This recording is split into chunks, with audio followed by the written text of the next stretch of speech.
Microsoft dilaporkan merancang untuk memberhentikan ribuan pekerja, terutama dalam bahagian jualan dan pemasaran, sebagai sebahagian daripada langkah penyusunan semula dan penumpuan kepada pelaburan kecerdasan buatan AI.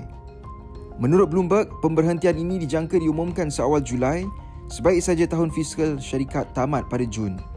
Walaupun tumpuan utama adalah bahagian jualan, pemberhentian turut berkemungkinan melibatkan jabatan lain bergantung kepada penilaian dalaman.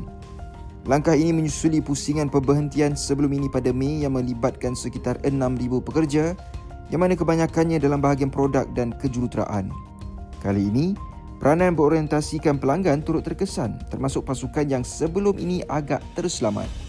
Microsoft yang kini mempunyai lebih 228,000 pekerja di seluruh dunia, termasuk 45,000 dalam bahagian jualan dan pemasaran, berkata mereka sentiasa menilai semula struktur organisasi untuk memastikan pelaburan disalurkan ke arah pertumbuhan jangka panjang.